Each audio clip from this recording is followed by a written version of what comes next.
На судењето на Диди сведочеа неколку машки проститутки, а еден од нив реши да ја сподели својата верзија во интервју за магазинот People. Шон Диринг е еден од многуте мажи со кои Диди ја присилувал тогашната девојка Кеси Вентура да има односи. Ова се случувало на развратните забави на раперот, на кои Кеси морала да присуствува против своја волја. Бидејќи во јавност се појавија идентитетите на овие мажи, Шон Диринг покрај сведочењето во судница одлучи да зборува и во јавност. Како што вели, сака само уште еднаш да ги потврди изјавите на Кеси дека се што правела во врската со Диди било против нејзина желба. Никогаш не сакав да прозборам за ова. Не барам внимание, не сакам светот да ми го знае името поради ова искуство.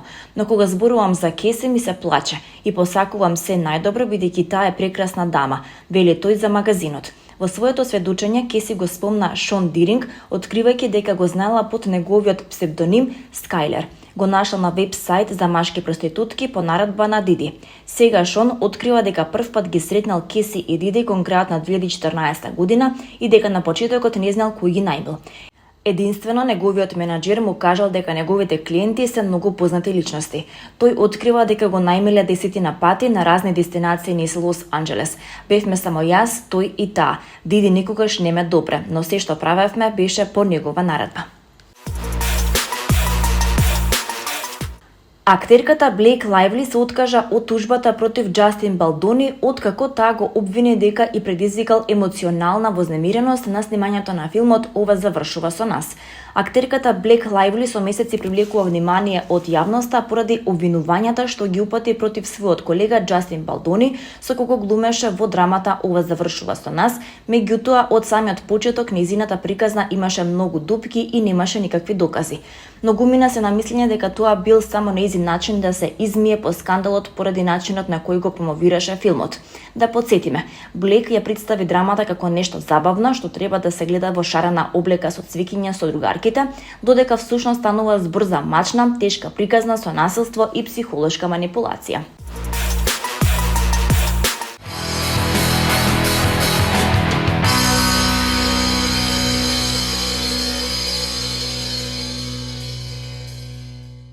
Годинава во рамки на фестивалот кој ќе трае од 5 до 8 јуни ќе се представат врвни артисти од 8 земји од светот во веројатно најсилната програма во последниве години. Грандиозната пејачка од Португалија Марија Жоао е звездата на 24-то издание на О-фест кој почнува на 5 јуни.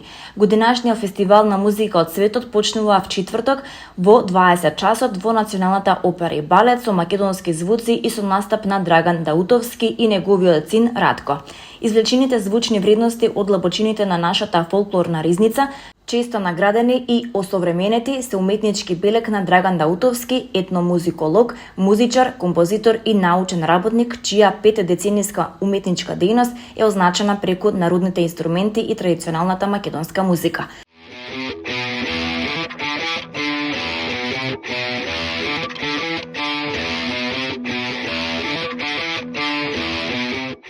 Игор Џамбазов ќе одржи концерт во Охрид на 19 јули во Антички театар од 21 часот, објави продукцијата Fresh Union.